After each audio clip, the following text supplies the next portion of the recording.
and welcome to another Scots Whay Hae podcast. And today it's all about the new anthology of writing from Bella Caledonia, covering the period 2007 to 2021. And on the video version, you will see copies being held up. And I'm joined by editor Mike Small and three of the contributors, including writer Neil Cooper, writer and performer Dougie Strang, and academic Alison Phipps. Hello all. Hello. So Mike, let's start with yourself. For those who don't know, tell us about Bella Caledonia and how it came about.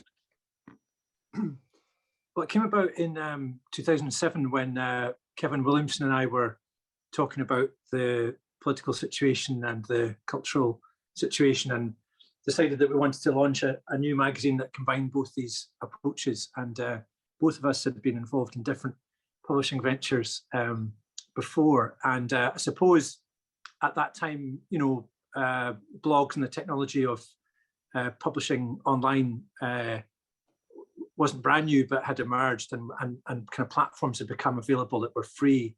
And so the kind of the means of production, if you like, of publishing had kind of radically altered from the days when you were publishing in print, and the distribution model was controlled by really one company in Scotland. So it was a transformation that we tried to seize, and it started essentially just as a kind of two-man blog trying to make sense of the world, and then kind of emerge from there.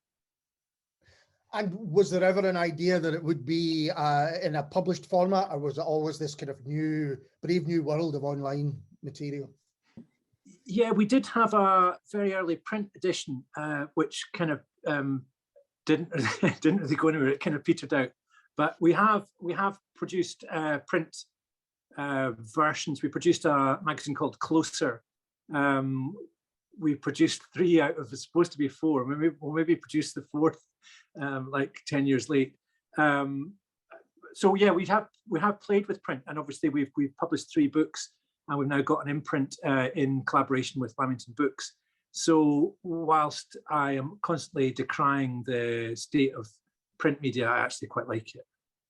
Yeah, I think in some ways its time seems to be coming around again, which is interesting. Yeah, in itself.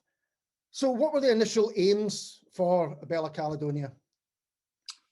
Well, actually, we held a meeting in 2007 saying that there should be a referendum for Scottish independence, which we thought was a good idea.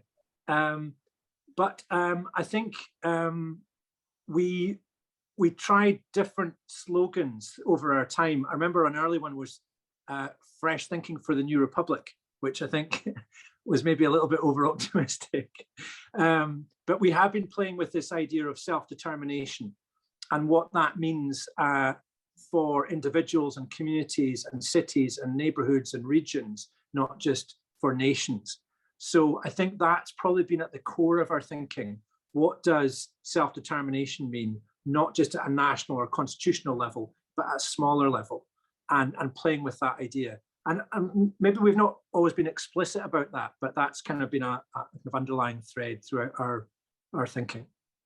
What strikes me reading the anthology is the kind of breadth of writing and the subjects that you cover as well. How was it going back and looking at these, and how on earth did you manage to decide what was going to go in the book? Yeah, well, there's definitely lots and lots of people that we left out that we feel really bad about. I suppose we did want to capture a range of approaches. So we've got Kathleen Jamie, which is a review piece, Alan Bissett, which I think is the only poem, Andy Whiteman, which is a very early piece from Bella, Dougie's writing, which is kind of almost uncategorizable. Sorry, Dougie, that's meant to be a compliment. And then Neil's arts coverage, and Alison on rights and refugees. So it's very broad. And I think, some of it's polemic, some of it's essay, some of it's long read. And, we have been slagged off about that, another epically long Bella article. And we're kind of a bit unashamed about that, really. But it is eclectic, and at times I've worried that it's sort of too broad and kind of like drifts apart. But I suppose that's a struggle of definition. And that's interesting, because I think one of its great strengths is there's a place for the long essay in there, you know, that it's all too rare these days. Neil, what was your initial involvement with Bella, and you know, how did you view it when you first started interacting with it? Well, I mean, I've known Mike since way back, and been involved with publications with him before, and you know, but Bella hadn't exactly passed me by, but it was there burbling in the background, and it wasn't something that I thought that what I did really fitted in. But then Mike asked me to do a couple of things early on. I think one was about test department early on, and another about when Assemble won the Turner Prize, and it was like, okay,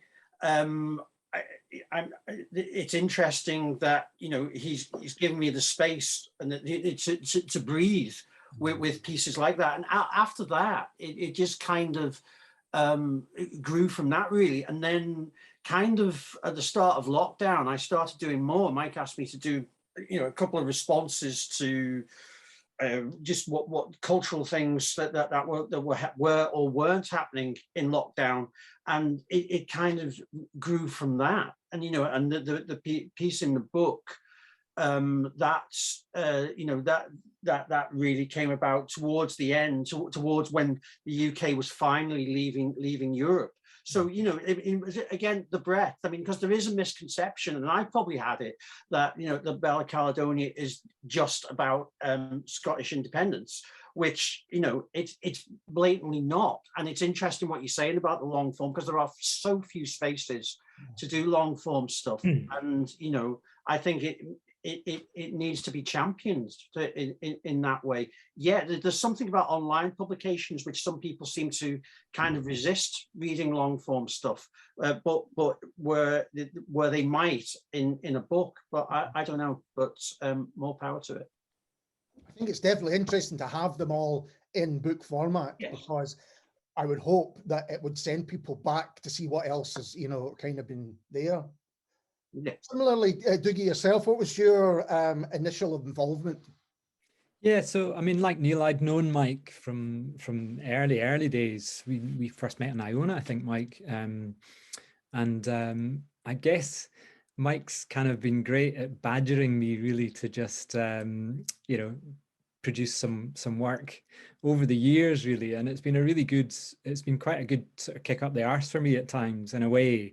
And I've really enjoyed that, because my writing has been, at times I've had periods where I've been writing quite intensely, and other times it's just not been able to be a big part of my life. And kind of over the years, so from probably quite the early days of Bella, I've published the odd piece there, sometimes commissioned by Mike, sometimes just pitching in an idea. And I think probably, like Neil, the attraction for me is this sense that this isn't just a political journal. It's actually I really like that idea that it's trying to give a kind of hinterland to the main focus has been, certainly since the referendum and leading up to it, has been this quest for independence. But it's that independent thinking and a culture that can form around a political agenda is what particularly interests me. And I don't always agree with you know, some of the pieces you read there, but that again, that seems a strength to me. So my I mean, I guess Bella, the kind of editor, Mike, reflects the range of opinion and the breadth of kind of the sort of paradigm that the journal works within, and the attraction for me is that it's, you know, it's got quite a strong green message there. It asserts that the arts are actually important in a culture, in a society, at a time when that seems to be just being dismissed. And its politics, you know, its politics are sort of clear and, you know, plural, you know, willing to hear, quite quite opposing voices at times, and not too scared of actually dealing with some of the more controversial aspects. So I've always really enjoyed that, and I guess it's just been a great forum, and I've really enjoyed being able to pitch ideas, usually have them accepted. Yeah, so I think I was probably quite, you know, from the first couple of years, I guess, and my output isn't particularly overwhelming, but it's fairly steady. So I've really enjoyed that sense of collaboration with Mike over the years, to be honest. And this idea of independent thinking, I think, seems to be at the heart of it. That's right. You know, you allow people to have things published that they don't fit into easy boxes, as some people might expect when there is a kind of central debate about independence or anything like that. There's lots of, you know, grey areas and all that stuff, which is far more attractive, I feel. That's right. And you know, there's not that many platforms, if truth be told. You know, there's a lot of people who are, you know, who are doing blogs, some amazing blogs and things, but that's very much, it's their bag, it's their thing, and it's their views being expressed. Whereas actually, if you're interested in that broad platform, then there's not that many spaces, specifically Scottish cultural political journals, whether online or in print. So it feels like it's a real I mean, it's quite a testament to Mike's perseverance that he's kept it going, really. But yeah. Badgering seems a key skill for any editor. I think that's definitely the case. So Alison and yourself, were you aware of Bella Caledonia before you wrote for them? I was quietly admiring from the sidelines and really delighted to see what was starting to shape up, and you know, loving the kind of ideas that Mike was having and the ways those were being articulated, and those move into the kind of heady space that was the thinking that, you know, swirled around the days of National Collective, the kind of the moves to thinking what it would mean to live in a country where people might flourish in different ways.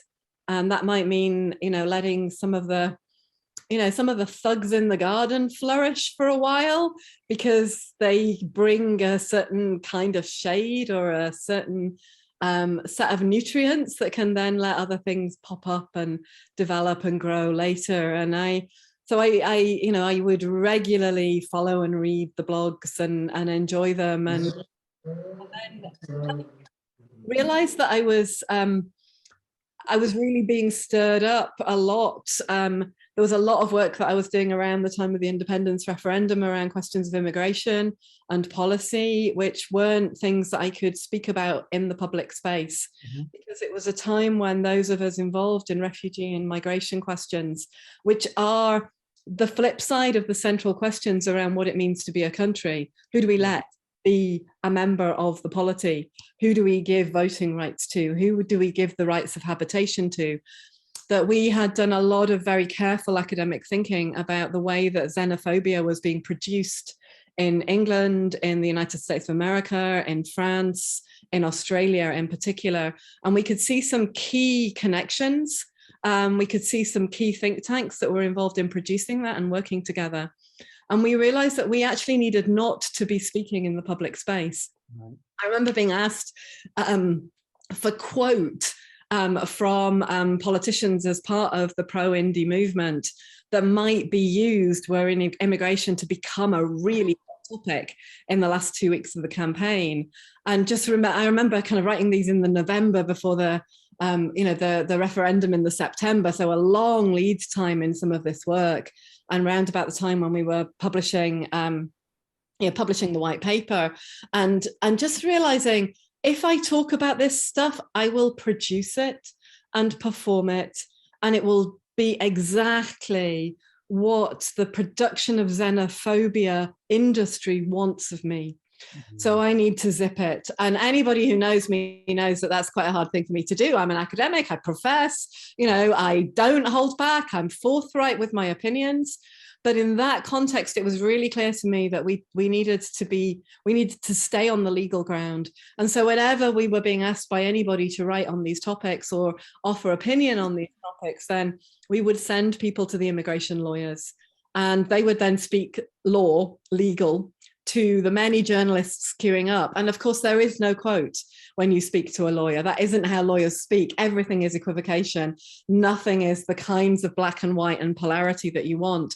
And so I was itching actually to get a chance to start to let my opinions flow and maybe start to write for some of the pro-indie press, you know. And obviously I have a column with The National that I love to write and enjoy writing but also have found that Bella's been a really great space and really lovely. And I've always felt a kind of slight fangirl thing go on every time I'm invited, because I remember having to hold back and just, you know, thinking, oh, great, there's a space here. Because just like everyone else has said, I love the eclecticism, the slight eccentricity, the ability of opinions to be written about that with which I profoundly disagree, but which can be written about beautifully and can be written about with poise and with a graciousness.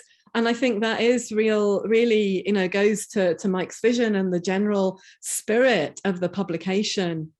That is still held true. You know, what is it that we might at our very best hope for cultural, political, ethical, hopeful and also spiritual debate within a very cosmopolitan vision that is not based on the bourgeois classes. So that cosmopolitanism in Bella for me is opened out to be something that can be felt at all levels of society and across different races and genders and classes. And that to me is I think it's a really amazing vision. It's kind of not surprising to me that it hasn't hit the mainstream, because it's not where the mainstream is, but it's always the edges that are rich. You know, in permaculture philosophy, these are the richest spaces. You know, the edge of the woodland is where the medicinal plants grow. And I very much see Bella as being part of that, part of sustaining the edges of the thought wood and making sure that it's protected, and, you know, that there's a great deal of different pioneering work can go on in that space. Before we were going to have this interview, I was rereading your own pieces, and your piece in particular, Alison, When I Needed a Neighbour. I'd read it before when I first read the anthology, but to read it again and put it in the context of what's happening in Ukraine now really brought me to tears or close to it. Is that something that can you explain a little bit about the essay, and then if you've kind of reflected on it in a you know, very contemporary way? You know, having said everything I've just said about that slight fangirl feeling, I'd actually forgotten I'd written this piece. Because it came out of a real blur, you know, that my life is lived because of the work I do in what feels like a permanent war zone, because I'm living the backwash of every conflict in the world. And living it through obviously the lens of UNHCR, but also the latest waves of people who will arrive. So the Syrian refugees, the Afghan refugees, the Libyan refugees, the refugees from Eritrea and the Tigray war, though very, very few are able to reach us. And now, of course, Ukraine, and the many other conflicts where people move into other regions. And then, of course, the Black Lives Matter moment arrived. And it too felt like it had the same structure of feeling that Raymond Williams talks about, to the feel of a war. You know, suddenly something's exploded. Suddenly something has happened. Suddenly the people are making their homes on the street, and in a very powerful way. And the mask has slipped, and we're seeing something very real.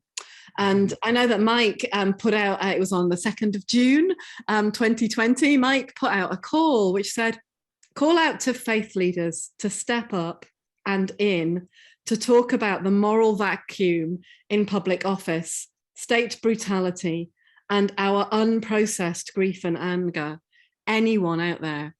And I think, Mike, yours was, yes, responding to the Black Lives Matter moment and George Floyd, but it was also responding to the real anger people were starting to feel at that point as we were loosening lockdown restrictions, and the immense grief people have felt was being processed, but also the realization of what it is we have with the Johnson government, that we have an extreme right-wing government in power that has not been elected by democratic means, and that there was a beginning and a dawning of that. Carol Cadwallader had done her TED talk around that time, and so I kind of read it across that. And to me, as somebody, and this is where Iona is the connection again, but as somebody who is a member of the Iona community, who is within I'm not sure whether it's a post-Christian, a trans-Christian, a trans-spiritual tradition, but who was raised within the Protestant tradition and who has attended church for much of her life, who's a person who prays, but who is also no longer within a worshipping community on a regular basis. Largely as an act of protest against the treatment of women, but also some of the immensely painful debates around gender and sexuality, then I felt I really wanted to step into a space that's in the public domain, not to talk to the churches about internal matters or to faith communities about internal matters, but to be able to speak more freely in the kind of generous space that Mike offers and that Bella offers, and to be able to try out a language that is a language that is born out of what I see as the best of the Christian tradition, of the tradition of social justice, the tradition of George MacLeod, the tradition that has led to so many amazing institutions across Scotland and amazing charities, most of which are secular, but which, you know, the sustaining of Scottish CND by the Christian CND wing over the many, many years, all of that. I just thought there's a place here for a voice that speaks spiritually, and that might also speak alongside the voice of my dear friend, Alistair McIntosh, the Quaker, who's speaking out a very different tradition to mine, and a much more masculine tradition to mine, and that maybe there was a voice I could bring out of the neighborliness, the everydayness, but also out of the radical theological thinking that informs the rule of the Iona community, but also the traditions that I think with, and can maybe bring a different understanding to what it means to live in an age where, to use very theological language, the angel of protection that is over a country, that a country imagines itself to have. You know, we have the figures of Bridget or of Andrew or of Columba in our traditions, but also the raising up of other figures, like the raising up of George Floyd, or the raising up of a moment in our history like Kenmure Street, or like the Glasgow Girls, what these do to our imagining, and what that spirit is, that very material, because these are material realities, but they also bear within them a kind of transcendent spirit that is highly contagious. It goes viral, and what it might mean to think about that, and then to think about it around the very simple, practical, beautiful act of neighborliness, but which is also where on a day-to-day basis we work out how to live in peace with one another. Because neighbors, I mean, I've got the most amazing neighbors, but every now and then you really just think, you've done what? Or why did you park there? Or honestly, what were you thinking with the color of that door? And all of those things are kind of these tiny, like micro seeds of violence, or points where we might come into a moment where we're no longer able to live in a neighborly way with one another. And that cup of sugar can't be borrowed. Yeah. And Rowan Williams speaks, the former Archbishop of Canterbury, speaks about the old idea of charity, the Christian idea of charity, not in the kind of sense of, you know, the white savior models of aid that are rightly critiqued a lot of the time, though are also incredibly important to our world. But he speaks about charity as the ability to meet and greet and eat with one another. That daily act of just nodding over the hedge and saying, how are you? Or are you better now? Or do you need anything from the shops? Or do you want to borrow our lawnmower? Those acts of neighborliness are the glue, the thing that holds us together in our social bondedness. Mm-hmm. And I really wanted to think that space in the chapter, I'm calling it a chapter because it's quite a long piece, but to think about neighborliness and to do it from a song that everyone sung in assembly, out of the Christian tradition, but a secular song, When I Needed a Neighbor, Were You There? were you there? And the need to repeat it, because we always need reminding. You can't say something once. Repetition and rehearsal is a really good principle to social justice and to social workings in society. So what Alison was saying there, Mike, is interesting. You know, I kind of reinterpreted the piece, reading it again in the current context. And was that something you did in general when you were looking back over these pieces? Because there's a few of them. There's one which references Prince Philip, you know, who was, but there's a few of them that have different contexts as reading them now. Yeah, so they are published from sequence. And I suppose the selection was deliberately to represent the different forms and mediums that people write in. But there are also ones like there's a Peter Arnott essay that went viral in 2014 about the consequences of voting no. There's also one by Laura Eaton-Lewis about the kind of gendered roles in leadership and media, which kind of landed like a bomb when she wrote it, and I wanted to include that. So yeah, sometimes you do look back, and I mean, I think we're at such a kind of impasse at the moment on all sorts of levels as a society, and not just in Scotland. And there's that phrase, there's a time to cast the nets and a time to pull the nets in and fix them. And I think we're definitely in that moment of needing to pull the nets in and fix them. And it feels like the book's really an opportunity to do that, to sort of pause, because I think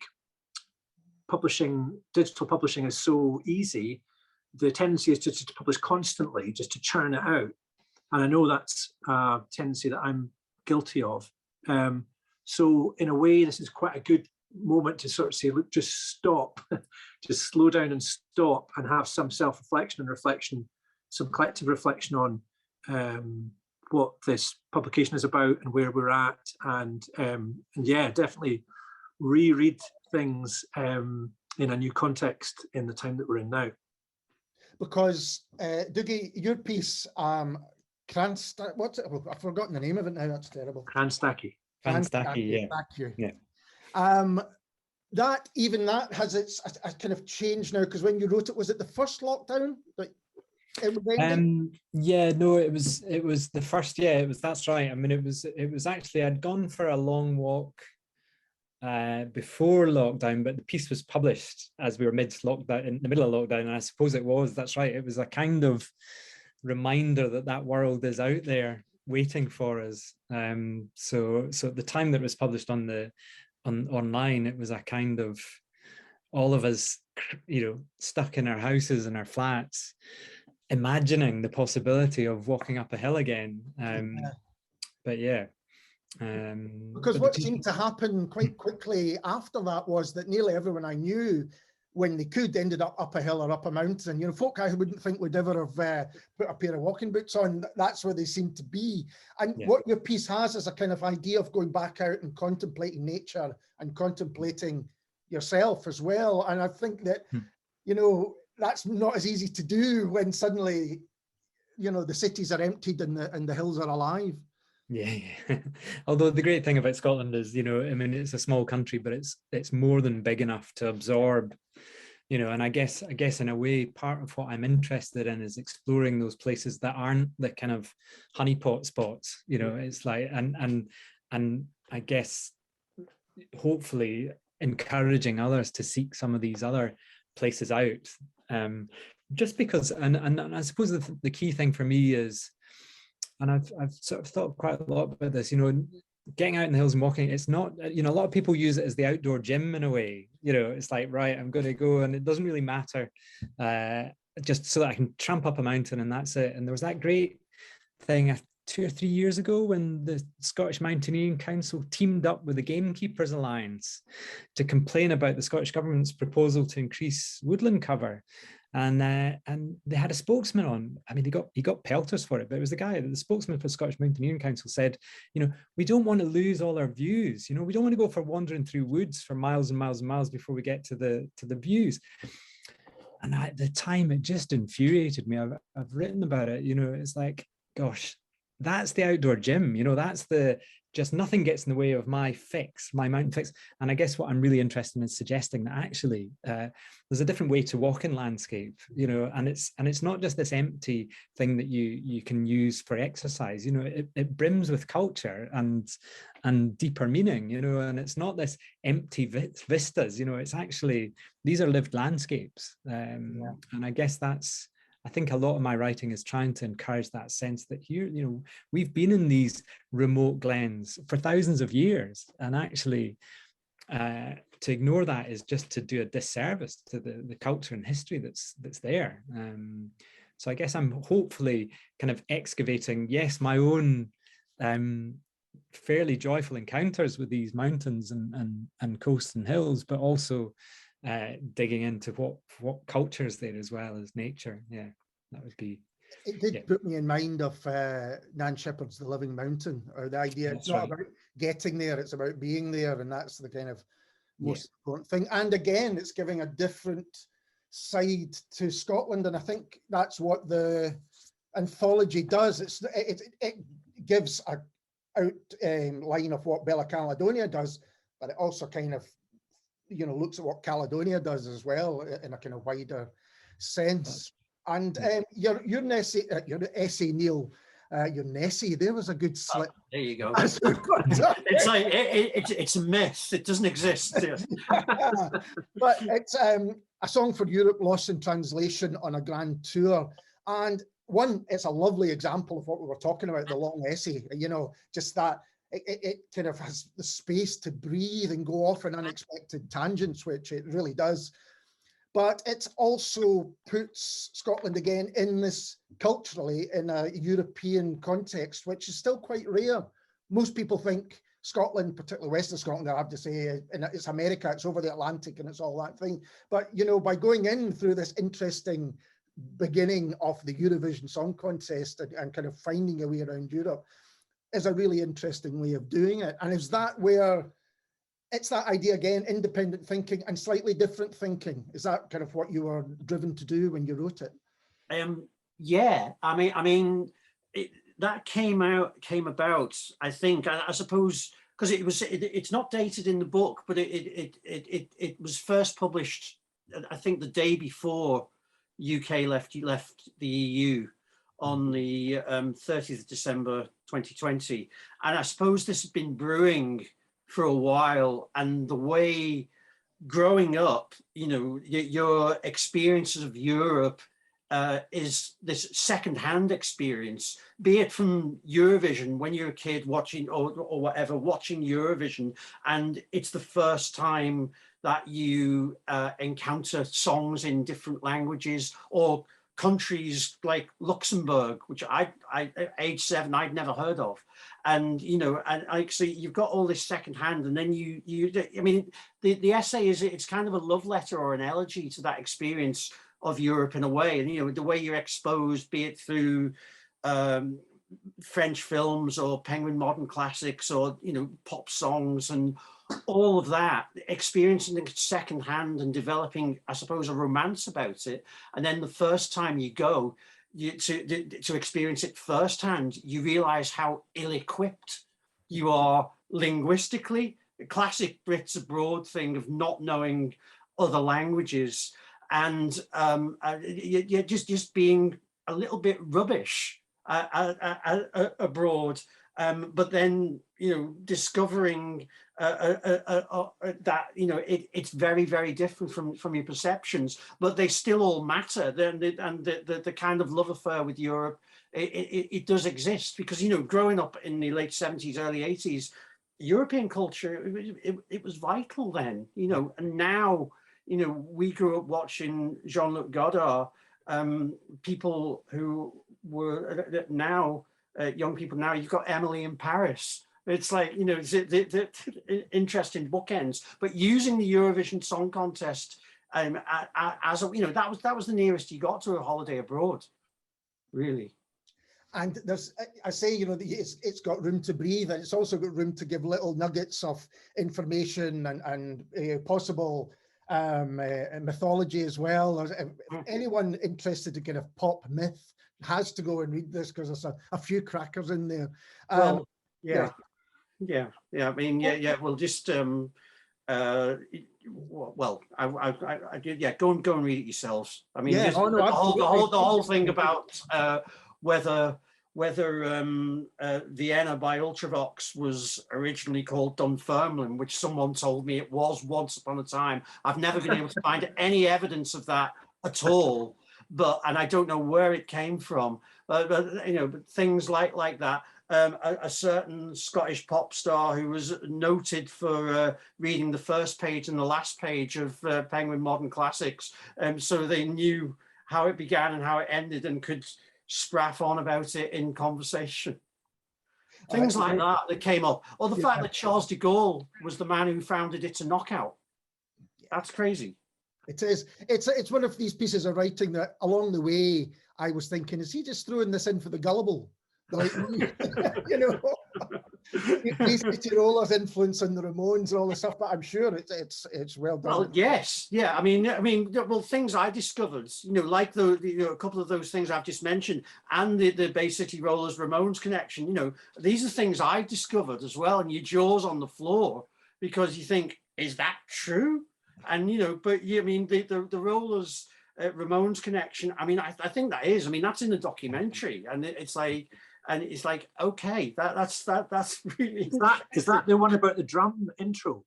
No, it's the Saturday night. What is it? SATURDAY night, and the story goes that when the Rollers were touring America, that the Ramones got wind of this. I mean, because there were posters of the Rollers everywhere, and the Ramones were playing CBGBs, and Saturday Night was never released as a single in the UK, but only in the US, I think.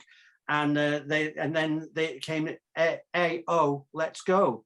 And so that's what I can't remember who it was who said this in the documentary, but your jaw's on the floor. I mean, that's, you know, the whole, it kind of confounds your history of pop, that, you know, New York punk was kind of influenced by a bubblegum pop band from Edinburgh. Yeah, it's fantastic. So, Mike, I mean, we've talked about some of the articles and essays that are included and the range of them as well. And you mentioned earlier on that some people, you think maybe you've been too eclectic, and it's something that, you know, often gets said about what I do, Scots Whay Hae, or you should focus on one thing and don't. But when your interests are wide, I find that you just want to, you know, kind of satisfy them all. And is that kind of what you want to do as well? Instead of going, this is political and that's it, you know, it's limiting rather than anything else. Yeah, I mean, so I'm kind of obsessed about the Scots generalist tradition and try and reflect that. But also, you know, I think people are multifaceted, and I think people just get bored by politics as a single lens. You know, that's not really how we experience the world. So I wanted to reflect that breadth and bring in music and the arts and all sorts of different stuff. And some of it's just kind of polemic, and some of it's just kind of ranting. But that's I think there's a place for that. I suppose the fear of being too eclectic is just it's nice to be loose, but if at a certain point that looseness kind of dissembles, and does it become incoherent for people who are like, well, what is this, you know? Yeah. But then I'm increasingly not bothered about traffic, so I kind of worry less about that. When I was more worried about we need to drive readership and traffic and build that does lend yourself to be, let's get the clickbait, let's get the topics that we know will get big readership, let's get more tabloidy or sensational. And, you know, occasionally you can do that, but yeah, I'm kind of less and less inclined to really care. Yeah, I think that's probably a healthy thing in the long run. And these things can come along, as you see, the Peter Arnott piece, just by accident, without you trying to kind of get something out of there. So what is, now you've got the anthology out, which people can get in all good bookshops and from Leamington Books as well, I believe. Yep. What's next? What are you looking to do? Have you got any idea what the next 14 years are going to hold? Well, I think we're just going to have a wee lie down. Yes. I thought that might be a good idea. No, we've got a few things up our sleeve.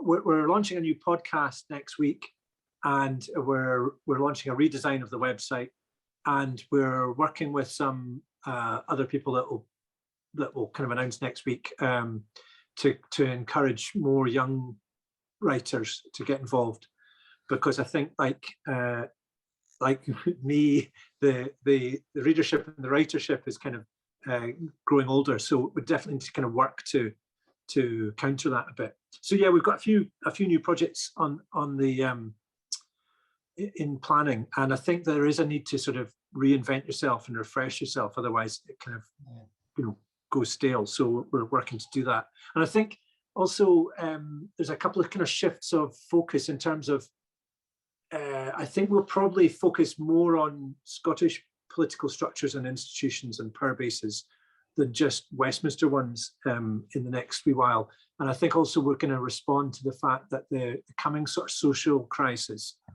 is likely to be bigger than anyone can really imagine. So I think that will require a shift of emphasis as well. Yeah. Well, I think that's the perfect place to leave it. But thank you so much to all of you for taking the time to have a chat. I really appreciate it. Thank you, Alistair. Thanks Thanks, very much. Alistair. Yeah. Yeah. Nice to meet you. And you. And we'll be back soon with someone completely different.